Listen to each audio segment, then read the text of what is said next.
Kapitulo 23, versikulo 14 hanggang 12. Na ang Diyos nagsasabi na ipagpipista ninyo ako ng 3 beses isang taon at ipagdiriwang ninyo ang pista ng tinapay na walang libadora. Tulad ng sinabi ko sa inyo, 7 araw na buwan kayong nakain ng tinapay na may libadora, at ito ay gagawin ninyo sa 3 araw ng buwan ng Abib. Ang buwan ng pag-alis ninyo sa Ehipto, walang haharap sa akin na walang dalang handog. Ipagdiriwang din ninyo ang pista ng pag-aani tuwing aanihin ninyo ang unang bunga ng inyong mga bukirin. At ipagdiriwang din ninyo ang pista ng pamimitas ng pagtatapos ng taon sa pitasan ng ubas at ng mga bungang kahoy. At 3 beses isang taon, lahat ng lalaki ay haharap sa akin kay Yahweh na inyong Diyos. Huwag ninyong sasamahan ng tinapay na may libadora ang mga hayop na ihahandog ninyo sa akin. At huwag ninyong hahayaang matira sa kinabukasan ang taba ng mga hayop na handog ninyo sa pagpipista sa akin. At dadalhin ninyo sa bahay ko ang pinakamagandang ani ng inyong mga bukirin, at huwag kayong magluluto ng kordero na hindi kaawat sa inyo. Magpapadala is the promise. Magpapadala ko ng anghel na mangunguna sa inyo. Pangangalagaan niya kayo sa inyong paglalakbay at papatnubayan hanggang sa lupain ang aking inihanda sa inyo. So verse 21, pakikinggan ninyo siya at susundin ang lahat ng sasabihin niya sa inyo, at huwag ninyo siyang susuwayin, sapagkat lahat ng ginagawa niya sa pangalan ko, at hindi niya kayo patatawarin kapag naghimagsik kayo sa kanya. Kung susundin ninyo siya at gagawin ninyo ang mga sinasabi ko, ang sabi ng Panginoon, ipaglalaban ko kayo sa inyong mga kaaway. Tayo pong lahat ay manalangin. Hallelujah, Lord God. Allow the spirits of the Lord this morning. Sa oras na ito, this is Thanksgiving Sunday. Amen. Amen. Praise God. Thanksgiving Sunday. Amen. Amen. Parang hindi kasi ako makakita, parang may namukhaan ako. Welcome, good si Nanay Diday. Palakita natin, lahat ng ating kinagisnan, sabi ko nga, may katotohanan. Pero, lahat ng iyon ay anino, kumbaga natalokbungan. Tama po ba? Ginagawa ito ng ating kanunuan, pero dahil nga ito'y natalokbungan, hindi nila maaninag man lang kung ano nga ba talaga ang kanilang gagawin, kaya mali. Are you listening? Kaya ang sabi po ni Pablo, kung titingnan po natin kahit sa taga-Korento, sinabi po niya yan sa taga-Korento, no, nang siya po ay nagsalita, sinabi niya sa taga-Korento, 2 Korento 4, sabi niya sa verse 3, kung may talukbong pa ang mabuting balita na ipinahayag namin, ito'y natatalukbungan lamang sa mga napapahamak. Amin po ba? Ito'y natatalukbungan. Ibig sabihin ng talukbong, no, takip. Amin po ba? Ito'y tinakpan lamang, at dahil nga lahat ng tao ay nakakilala sa Diyos, are you listening? Lahat ng tao ay tumatawag sa Diyos, ni walang isa na tumatawag kay Satanas, maging sa pagnanakaw ng karamihan. Pag nagnakaw ay nanalangin din sa Diyos, at hindi nanalangin kay Satanas. Hello? Are you listening? Tama po ba? Diyos lagi. Diyos, ang Diyos na ating, na siyang ating, tawag ito, pinagyayabang ngayon, no, ang siya ring Diyos na tinatawag ng karamihan. Kahit sabihin po natin sa iba't ibang pangalan, pero ang sinasabi sa banal na kasulatan na iisa lamang po ang ating Diyos. Diyos na naglalang ng langit at ng lupa, at Diyos na may likha ng lahat ng bagay, maging sa ating lahat na nandito ngayon, Diyos din ang may gawa, at Diyos din, naunawa ninyo, Diyos din po, mga kapatid, ang may-ari ng ating buhay. Amen. Kaya siya po, kasi sinabi dito, kung natatalokbungan, ito'y maging walang kabuluhan. At sinasabi po dito, bakit po natalokbungan?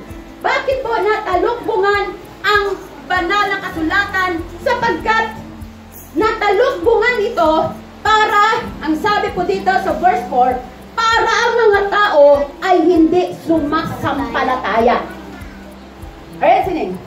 Para mga tao, hindi sila maniniwala na ito nga talaga ay totoo. At sinasabi po niya dito, no, at para sa, sabi dito, sapagkat ang kanilang isip, sabi dito, binulag ng Diyos ng daigdig na ito.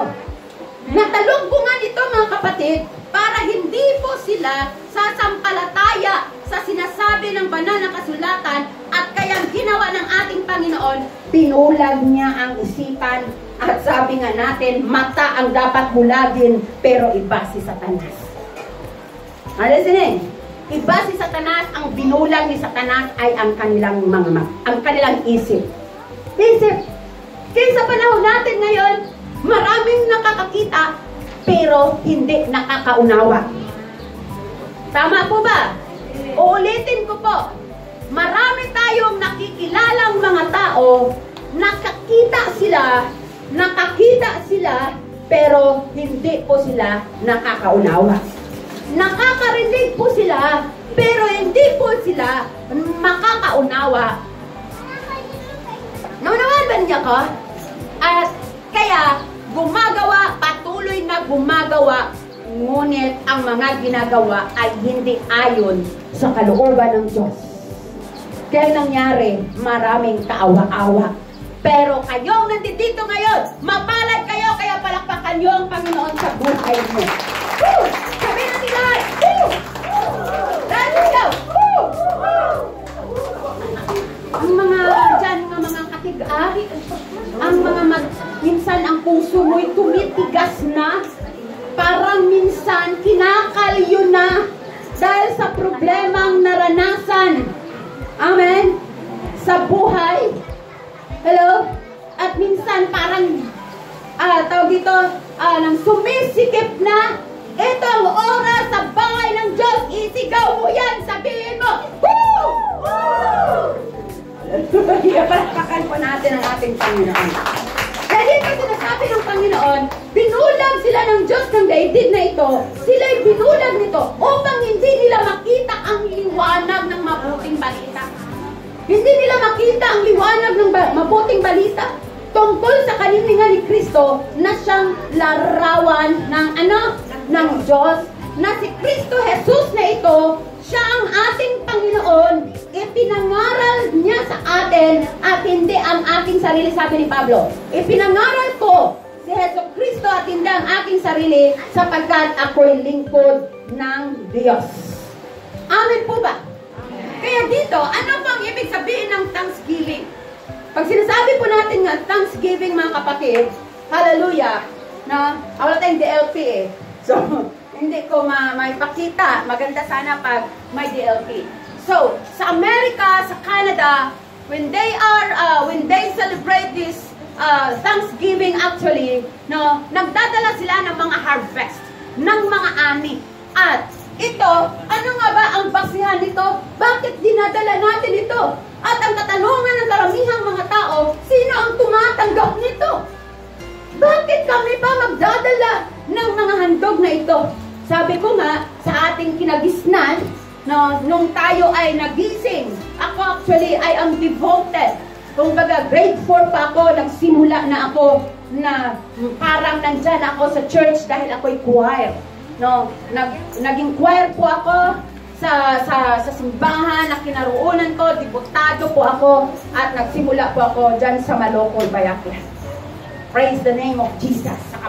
Sa buhay po ng aming mga leaders, sinong Olive at saka sinong Edwin na aming gitarista.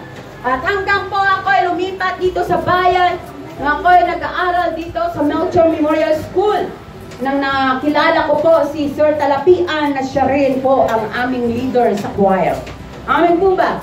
Kaya kung titingnan ko po, doon ko po nakita, mga kapatid, no, habang ako'y lumalapit sa Diyos, sumasamba, ang lagi ko pong kahilingan sa Panginoon, Panginoong Jesus, nais kong sumunod sa iyo. Mula sa ang hindi lang sa pansarili ko, sabi ko hanggang ako'y mag-asawa at magkaanak, gusto ko pong ibigay yung buhay ko, yung buong pamilya ko sa iyo. Kaya kahit sa kabila ng lahat ng mga pagsubok, anumang mga masamang salita, lahat ng mga pag-uusig, hindi ko pinapansin sapagkat hindi sila ang naglikha sa akin, kundi ang Diyos na kinikilala ko. Amen! Glory to the name of Jesus! Kaya sabi dito, ano nga ba? Noong nandun doon, nakikita natin, no? Nag-o-offer tayo. Sa ating kinagisnan, nag-o-offer tayo, pero di natin alam. Tama po ba? Nag-o-offer lang tayo pag may patay. Hello? Are you listening? Nagdadala tayo ng pinakamagandang handog. Dinadala doon sa harap ng altar ng ating Panginoon. Tama po ba? Kung may namatyan dahil may mesa, pero kung walang misa, ay wala ring handog. Tama po ba ako? Minsan, nagkaroon tayo ng mga handog kung may fiesta. Tama po ba? At kung ano ba yan, na may mga special na okasyon. Are you listening? Nanawaan ba ninyo ako? Pero ang sabi ng Panginoon, maghandog po tayo, ihandog po natin ang buong buhay natin. Kaya ang sabi niya ngayon po, kailangan din po natin maghandog. Dahil kung titingnan po natin, utos yan. Bakit November? Bakit hindi po tayo maghandog ng January? Bakit hindi po tayo maghandog ng ibang araw? Ano po ba talaga ang November? Kaya dito makikita po natin ang instruction po ng Panginoon, ipagpista ninyo. Ilang beses natin ipagpista ang ating Diyos? So, nabasa niyo ba? Ilang beses ipagpista ang ating Diyos? Ha? Sa verse 14 sabi, ipagpista ninyo ako ng hambay sa Exodus chapter 23 verse 14? Ilang beses? 3 beses. Ipagpesta natin ang Diyos ng 3 beses. Pero dito nga sa atin sa Bagakay, pinipiesta natin ang Diyos once a year lang. Si St. Joseph, through St. Joseph pa. Para sining, kaya sabi ng Diyos, ipagpista ninyo. Paano po natin siya ipagpista? Sa English version ng pinag-aaralan ko po ito, sabi niya, every first Sunday of the month, ipag-fiesta po natin siya, sabi, celebrate po natin siya, sabi po dito, no, sa Tagalog naman, ipagdiriwang ninyong pista ng tinapay na walang libadura, tulad ng sinasabi ko sa inyo, at sabi itong araw na huwag kayong kakain ng tinapay na may libadura, ito'y gagawin niyo sa takdang araw ng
kapatid. Sapagkat ayaw ng Diyos na malihis tayo ng landas. Ayaw ng Diyos na mahihirapan tayo. Sabi ko kahapon sa taga-Antique, ayaw ng Diyos na mahirapan ka. Kaya sinabi nga niya sa banal na kasulatan, ayaw niyang makita na ikay nakasimangot. Dahil sinasabi na niya sa Proverbs, sa banal na kasulatan, na ang mga malungkutin ay unti-unting namamatay. Kaya ang taong naghihirap, ayaw ng Diyos na makita ng tao'y naghihirap. Tama po ba?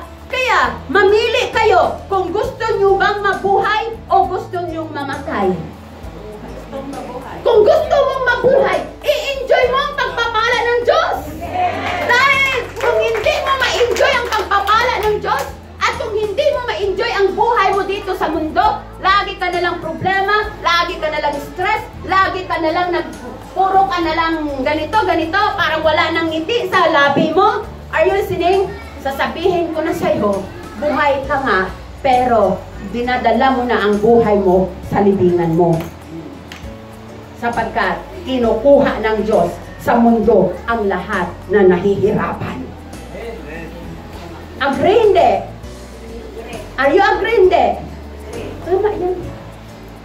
Ayaw ng Diyos makita na naghihirap. Tayo nga mga magulang, makita mo yung mga anak mo kahit ano tawag dito, kahit bastardo ba? Tama po ba? Makikita mo siya naghihirap. Parang pinipiga yung puso mo. Kasi ayaw ng isang magulang na makita ang mga anak na naghihirap. Pero minsan, hinayaan ng isang magulang kung wala na siyang magawa. Dahil siya rin ay hirap. Kaya ibig sabihin, ang mahirap, di kayang iangat ang mga mahihirap. Sa madaling salita, hindi kayang palakasin ng mga mahihina ang kapwa niya mahina.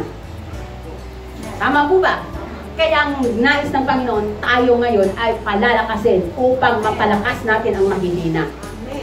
At ang nais ng Panginoon, ikaw ngayon nandito ngayon sa harap ng ating Panginoon. Listening, nais ng Panginoon na ika'y pagpalain, sabihin sa iyo ang katotohanan sapagkat ikaw na tao. Mga kapatid, nais ng Panginoon, sapagkat dito sa mundo, walang tao na pwedeng magbigay ng pasasalamat sa magbigay ng kapatawaran sa kapwa-tao. Walang ibang magpatawad sa atin kundi si Kristo. Amen. Naluhay ba rin nyo? Kaya noong unang panahon, sa Ark of Tabernacle, kung titingnan po natin mga kapatid, ang tao, yan anino, sinasabi kanina sa banal kasulatan. Bakit sa ating kinagisnan? Hindi ko minamasama sapagkat yan ang kinakagisnan po natin. Listening? Kaya sa ating kinagisnan, bago man lang tayo pumasok doon sa banal na dako, naghuhugas muna tayo. Meron doong mga anghel na nagsiserve. Sorry to say, this is the truth and only the truth can set us free. Ito ng anghel. Pero ang mali sa atin, hindi nga po tayo naghuhugas ng kamay para pumasok sapagkat yan po ang tinatawag na anino ng katotohanan. Ang ginagawa ka rin natin, naghuhugas tayo ng kamay at saka nagapanguros. Are you listening? Are you listening? So, sorry to say, kaya ang sinasabi, bakit ginagawa yan? Sapagkat kapag ang mga pari noon, ang binibigyan po ng karapatan, ng authority ng Panginoon upang lahat ng mga tao lumapit po sa mga saserdote. Sa pare, humingi ng advice, humingi ng lahat ng mga doon, kahit ng kanilang mga kasalanan, kina-confess para magaanan man lang. Tama po ba? At ang mga pari noon, kasi mahaba ang laylayan ng kanilang mga damit, at sa mga laylayang iyan, may kiling-kiling yan. Alisin, may kiling-kiling, at pag pumasok sila doon, sa dako na yon, sa Ark of Tabernacle, may tali ang kanilang paa. At bakit? Sapagkat meron doon nakapila na maraming mga pari sa labas. Dahil pag pumasok ang pare, sa una pa lang na magdadala sila ng hain, ng handog. Unawaan ninyo, anong dugo ng hayop ang dala nila. Dati nung wala pa si Kristo, sa time nila Moises, are you listening? Nagdadala sila ng handog doon sa Ark of Tabernacle, at kapag ang paring nagdadala doon ng handog para maghandog muna sila para isangguni sa Diyos ang lahat ng kasalanan ng mga tao, are you listening? Unawaan ninyo? So, kapag ang pare mismo ay hindi karapat-dapat, hindi na siya makapasok sa Holy of Holies at pagkatapos doon lalo sa throne of God. The outer court, the inner court, which is the Holy of Holies, and then the throne of God. Kaya, pag nandyan ka sa outer court, kailangan mo muna, bago ka pumasok dito sa Holy of Holies place, are you listening? Dapat, alam mo na, noong nandyan ka pa sa inyong tahanan, humingi ka na ng kapatawaran. Panginoon, gusto ko, Panginoon, na ikay mahandugan, na ikay mapurihan, na ikay mapasalamatan. Amen. Dahil, hindi ka lang nanatili dyan, may mga bagay na ikay maghandog, magdadala ka ng handog, pupunta ka dito sa throne of God, which is the Lord is speaking to you. Nunawaan ba ninyo? Kasi dyan na sila. Kaya dito sa inner court, doon nila inihahandog ang kanilang mga, ano tawag dyan? Kanilang handog, dalang mga dugo ng hayop. At kapag hindi sila karapat-dapat, dyan pa lang mamamatay sila. Dyan pa lang, kung hindi karapat-dapat, anong implication? Kung hindi po kayo karapat-dapat ngayon, sawali pa lang, sabi mo.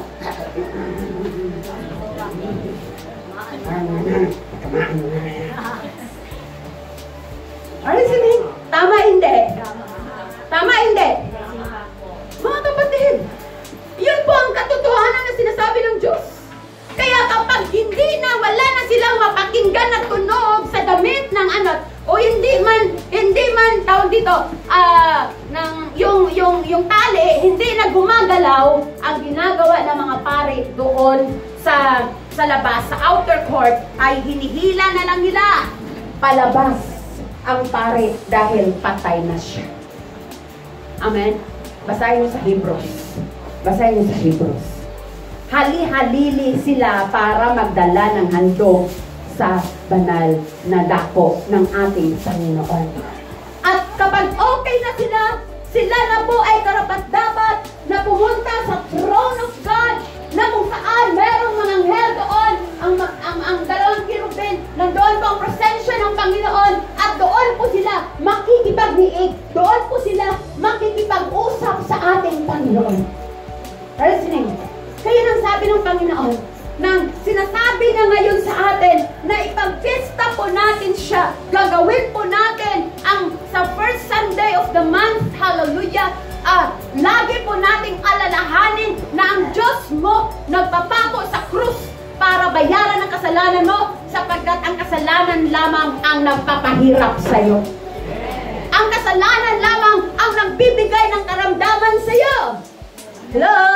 Dahil sa kasalanan, ikaw ngayon nagugulihaman, pati pamilya magulo, wala man lang kagalakan sa puso, wala man lang kasiyahan, lahat na lang puro kaguluhan, problema sa pera, problema sa relasyon, problema sa lahat-lahat mo.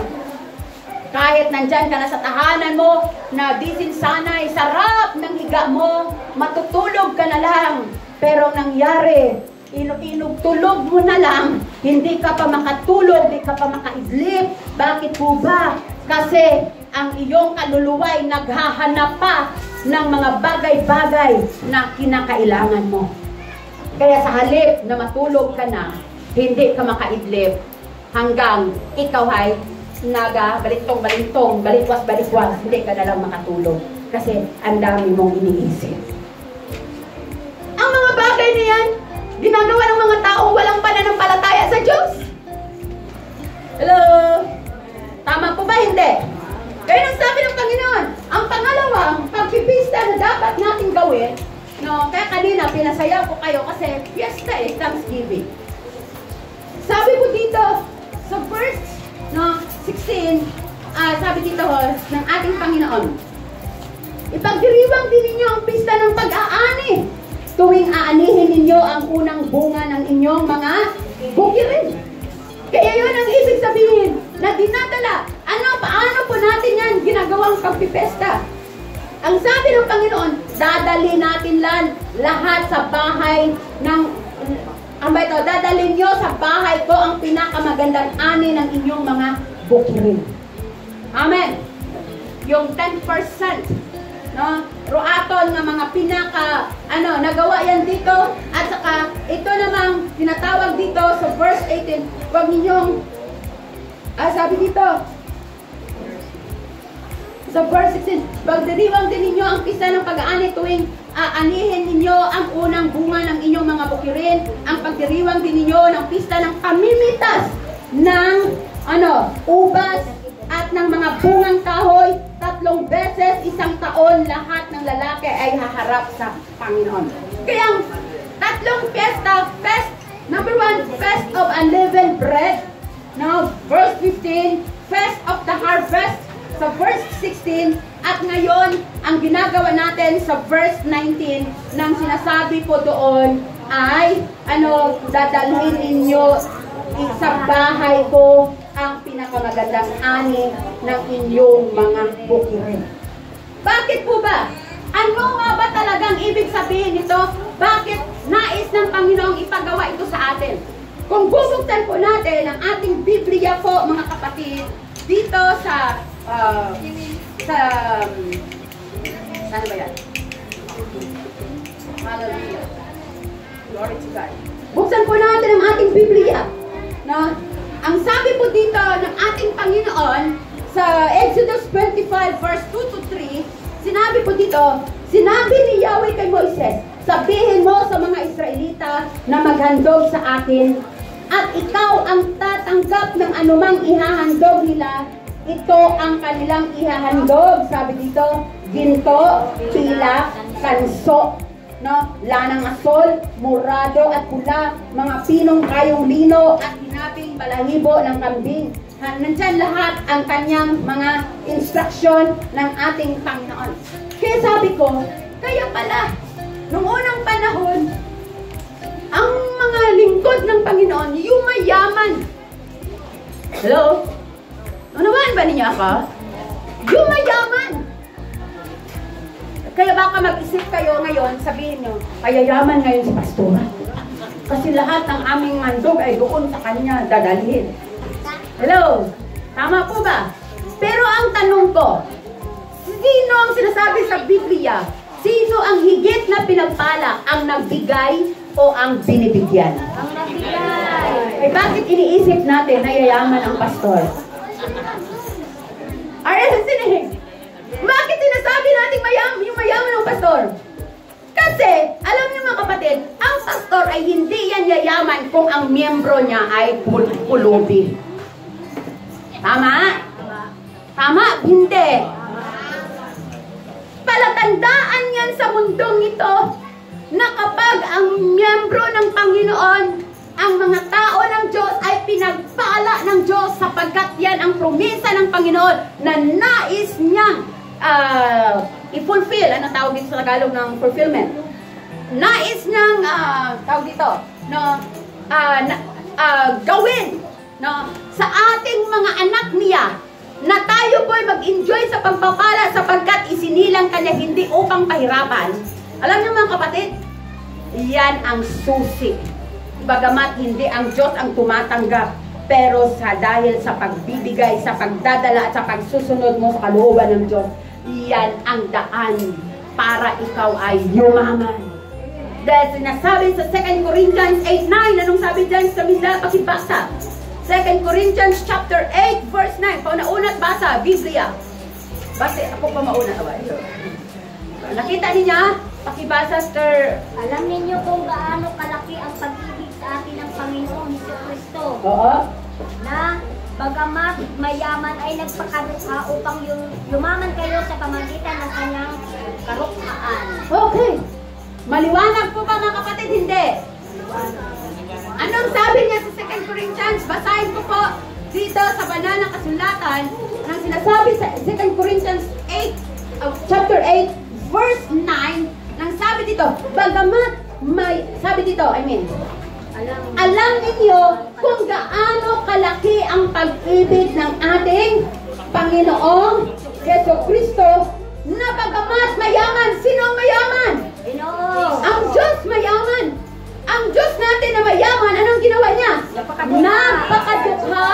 Ano ang purpose? Upang yumaman kayo. Upang yumaman kayo sa pamamagitan ng kanyang karuhaan. Kaya pumayag ang Diyos na ipako sa krus. Pumayag ang Diyos kahit ginugutom siya, kahit pinapagod siya, nagpapatuloy pa rin siya, no, tawag dito, lumahayo pa rin siya upang abutin ang lahat ng tao ng kanyang mga salita at pasusundin ang lahat ng mga tao sa sinasabi niya, at sa ganon mangyayari ang kalooban ng Diyos na kayo'y mag-i-enjoy sa promesa niya. Unang promesa ng Diyos, pagpapalain kayo. Pangalawang promesa ng Diyos, iingatan kayo. At ang pangatlong promesa ng Diyos, hindi niya kayo iiwanan kahit anong mangyari sa inyo. Kasasamahan kayo ng Diyos. Palakpakan po natin. Hindi kayo natuwa niyan? Ipagtatanggol ka ng Diyos. Pagpapalain ka ng Panginoon. Kaya doon mo makikita mga kapatid, ang pagbibigay. Kapag nagbigay ka dito, mamaya mag-marcha ka mo, papunta dito, dala-dala ninyong inyong mga handog. At bakit nag-iisip ang karamihan? Yayaman ito ang pastor kung ganito. Alam niyo mga kapatid, dahil sa totoo lang, hindi pa siya malinis. Yan ang karumihan sa puso ng isang tao na nag-iisip ng negatibo, at dahil sa negatibong iyan, yan ang humahadlang na hindi mo namula sa Diyos. Tama po ba? Hindi ka dinadaluyan. Ang alulod, nakita ba kayo ng alulod? Kapag ang alulod na may bara, hindi dumadaloy ang tubig. Sa tamang daluyan, sa tamang sisidlan. Sa sahod ka, for example, dito ang bara, dito ang source. Tama po ba? Dito ang source ng water, o pag-ulan nandyan, nagsasahod ka dito, pero hindi, dahil barado siya dito siya mismo. Sino ang kumukuha ng pagpapala? Ang mga anak ng demonyo. Manawaan niyo ba ako?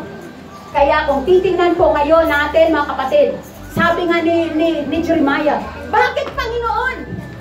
Saan pa ang mga taong makasalanan? Sila pa ngayon ang umaasenso. Sila pa ngayon ang yumayaman.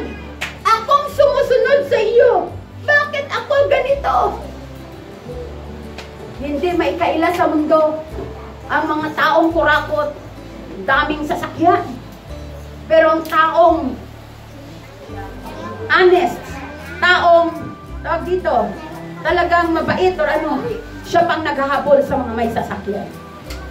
Pero gagawin natin ngayon, baliktarin natin. Amen, church! Amen, church! Woo! Hallelujah! Baliktarin natin! May magagawa ba ang Diyos na hindi niya kayang gawin? Amen! Wala ang Diyos. Lahat ng bagay ay posible. Lahat ng bagay ay magagawa. Kayang-kaya niyang gawin. Amen! Kaya, month of November, kaya pala month of November, sineselebrate ng United States kahit ng Canada ang Thanksgiving for preparation. Na sa araw na ito, sa buwang ito, ihahanda tayo para sa pagharap kay Kristo. December naman, doon magsiselebrate ang pinamilya para sa 2021.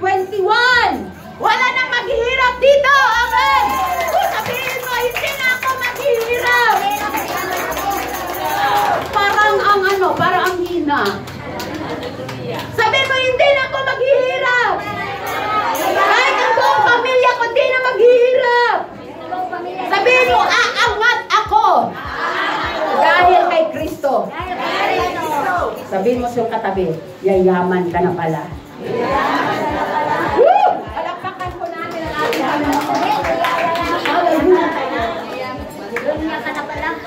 Take note, take note. Mangyayari ang sinasabi ninyo kapag ang puso mo ay punong-puno ng paniniwala sa Diyos.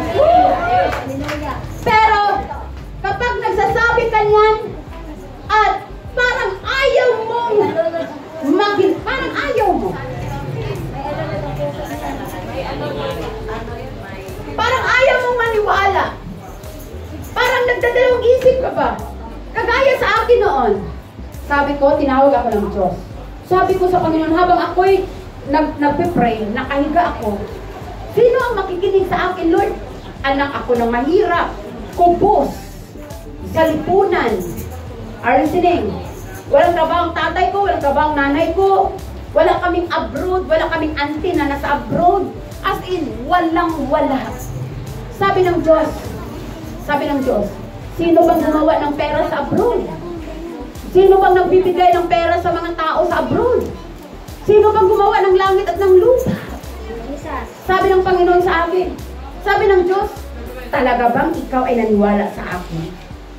Hello? Sabi ko, Lord, naniniwala ako sa iyo. Kaya Panginoon, magpapastor ako kapag pinalitan mo ang bahay namin para hindi ka hiya-hiya. Anong nangyari nga? Sabi ko, Panginoon, maglilingkod ako sa iyo, pero pagpalain mo ang masunod sa akin.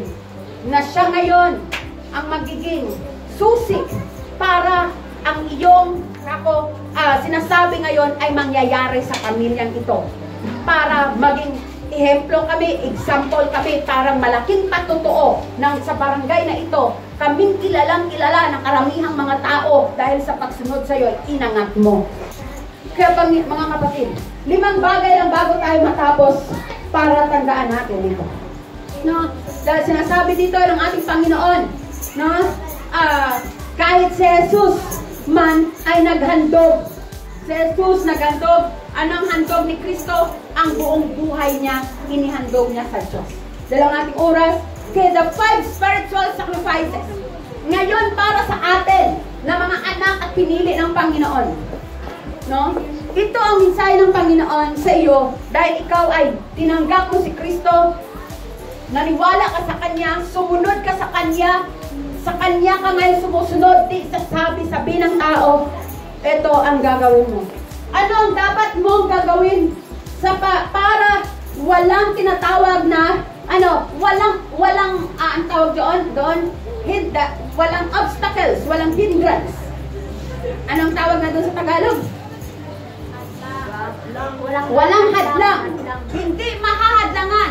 Para hindi mahahadlangan ang pagpapala ng Diyos sa buhay mo, number 1, take note, the sacrifice of yourself. Sabi natin, sacrifices. Minsan naisip natin, puro na lang sacrifice. Sabi ni Sheila, umawit daw siya ng, we bring the sacrifice of praise unto the house of the Lord. May nag-rebuke sa kanya. Sabi niya, tama ba yung pastora? Ba't may kanta pang ganun? Wala namang problema sa sacrifice. Because ang nais ng Panginoon na ibigay po natin pag sinakripisyo, hindi ibig sabihin magsakripisyo ka, kundi sinakripisyo mo ang lahat ng bagay dahil susunod ka kay Kristo. Tama po ba? Sinisakripisyo mo ang lahat ng bagay dahil gusto mo sumunod kay Kristo. Sinasakripisyo mo ang gusto mo. Actually, kung dito tayo sa mundo, alam na yung naunawaan ninyo, maraming kasiyahan dito, kaso lang, pansamantalang kasiyahan. Pero dahil gusto natin sumunod kay Kristo, kahit gusto man natin, tama po ba? Kahit gusto man natin gawin ang mga bagay dito sa mundo, are you listening? Hindi natin yan ginagawa. Bakit? Dahil for the sake of Christ, ayaw po natin na malungkot ang Panginoon. Di ba kung may minamahal ka, may nobya or may nobyo? Hello? Naintindihan? Yung nakindata, hindi ako na. Are you listening? Di ba? Anong ginagawa mo? Para ayaw mo mag-away kayo, para ayaw mo maging, para para gusto mo, parang gusto mong sumaya ang boyfriend or girlfriend mo, para gusto mong sumaya ang mga magulang mo, gusto mo sanang gawin ang bagay na yon, hindi mo na lang ginagawa kasi ayaw kong malungkot ang aking mga magulang. Ayaw, hindi ko gusto magkasubo si darling at si honey at si sweetheart. Are you listening? Tama ba hindi? Ganun din po mga kapatid. Kaya tayo ngayon, kaya nga sinasabi natin Panginoon si Kristo eh. Kasi hindi na sarili natin ang sinusunod. Sa araw na ito, sa totoo lang, dapat dami tayong trabaho sa bahay. Pero dahil gusto nating sundin ang Diyos, kaya tayo nandito sa bahay ng Diyos. Tama po ba? And the number 2 sacrifices. Yung sinasabi ko dito is the sacrifice of praise. Kasabi sa Hebrews chapter 13 verse 15. The sacrifice requires effort and energy. And this is actually our duty and responsibility. Lagi nating papurihan, pasayahin ang ating Panginoon. Number 3 sacrifices, the sacrifice of our prayer. Tayo po ba'y nanalangin? Lahat ng tao ay nanalangin. Pero anong klaseng panalangin? Amen po ba? Kaya sabi ko nga sa mga taga-Antiki kahapon, kayo bang lahat ay nanalangin? Pag nanalangin ka, dapat siguraduhin mo, tama ang panalangin mo. Sabi ko nga, sa tuwing ikay gumising sa umaga, pag ka namang dali-dali kasi naisip mo kaagad. Pag-gising mo sa umaga, pag muklat it mata, nakita mo liwanag, sabi mo, ay, ang baboy ito, huwag ako. So, ang baka to. Manok, hindi pa ako nakasaing, hindi pa ako nakainit ng tubig, anong oras na pala? Are you listening? Hello? Mga kapatid, kaya minsan tayo nagkakasakit dahil sa pagmamadali. Sabi ng Panginoon, relax. Paggising mo sa umaga, paggising ng iyong mata, amen, naunawaan ninyo, di mo man lang ba mapasalamatan ang nagbigay ng buhay sa iyo? Gumising ka, natulog ka alas 8, from 8 o 9, for example, nagising ka alas 5, 9, 10, 11, 12, 1, 2, 3, 4, 5, 8 hours na wala kang kamalay-malay. Naunawaan ba ninyo ako? Wala kang kamalay-malay within 8 hours. Minsan na naginip ka pa kasi napakahimbing ng tulog mo. Are you listening? Tapos pagising mo man lang sa umaga, hindi ka man lang umupo. Parang pagdaloy ng dugo. Unawahan ba ninyo ako? At magpasalamat sa Diyos. Pagising mo sa umaga, ibigay mo ang buong buhay mo sa Panginoon. That's the prayer.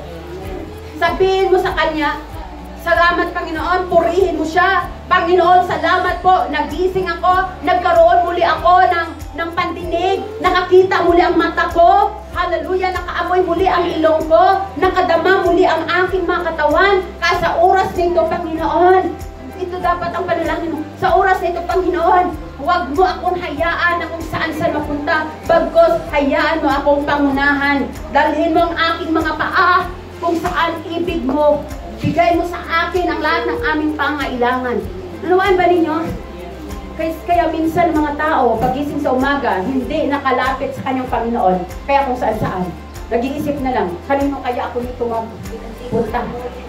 Hello? May gagab. May ano pa. Kasi, ano naman pagkatapos na yan? Hindi ka ba pwedeng magpasalamat sa Diyos? Gabi, buong araw, na sinasabi ng Diyos sa iyo, siya lang ang may hawak ng buhay mo at hindi mo alam kung anong mangyayari at magaganap sa buhay mo sapagkat maraming mga tao pagkagising sa umaga, napakaganda ang panahon, napakaganda ang kanyang mudo, pero nakatagpo ng inaway or whatsoever na matay or sining.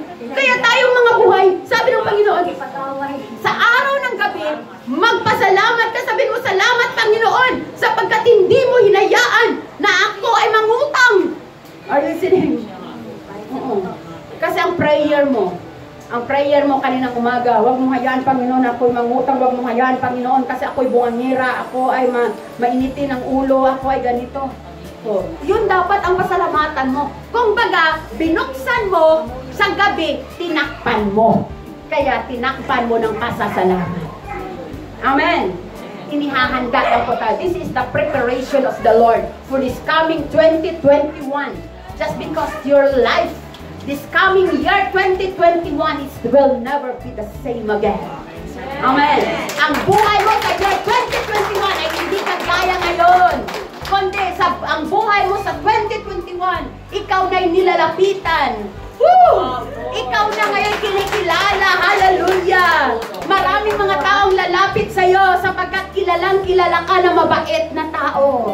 Kilalang kilala ka na namimigay ka. Kaya sabi ko sa Tiki, sa Christmas lulubin ng Panginoon, kahit walang karuling, tayo po ay pumunta sa bahay-bahay, kakanta tayo at mamimigay ng regalo mula sa ating Panginoon.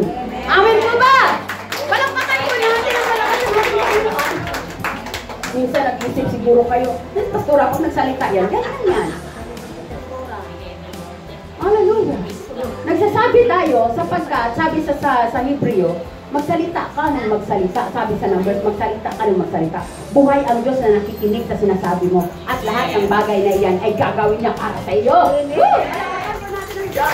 Nandiyan yan sa Numbers 14:28. At sinasabi sa Hebrews 11, no, verse 1. Nang sabi ng Panginoon, no, pag naniwala ka sa sinasabi mo, lahat ng bagay na yan ay darating para sa iyo.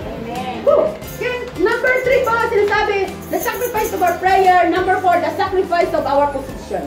That is the word na tayo po ay naghandog. At ang may pagaling kita. And the number 5, the sacrifice of purity. And this is the word. Purity. Mapalad ang tao ay malinis ang puso sapagkat makikita nila ang Diyos. Kaya huwag po nating hayaan na tirahan tayo ni kasalanan. Tama po ba? Huwag mong hayaang tirahan ka ng kasalanan. Huwag mong hayaang tirahan ka ng inggit.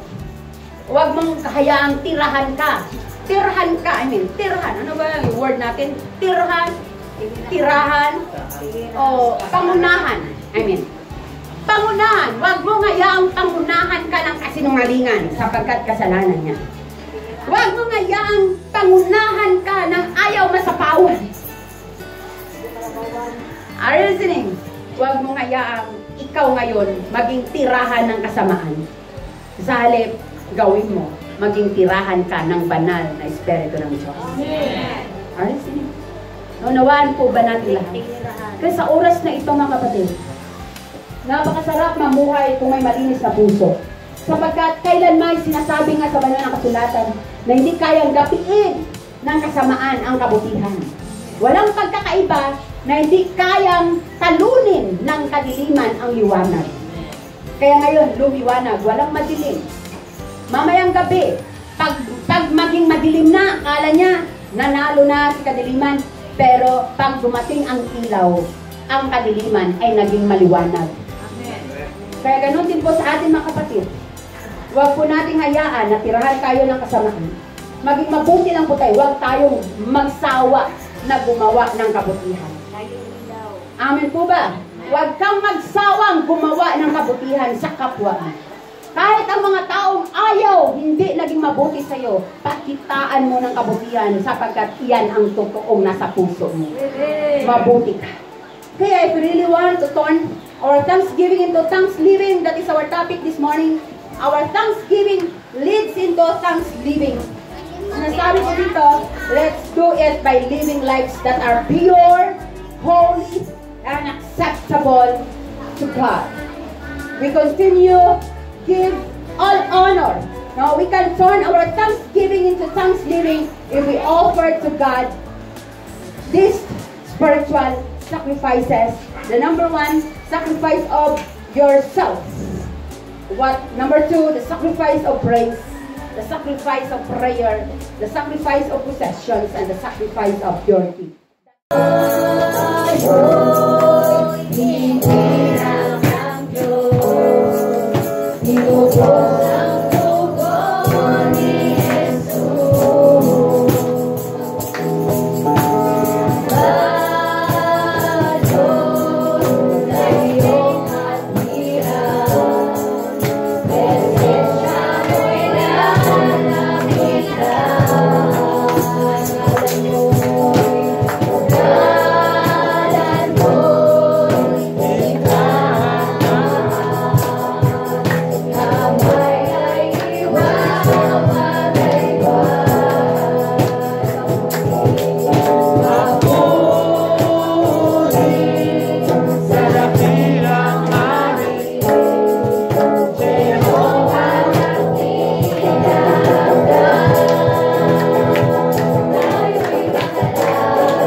Tayo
Hallelujah.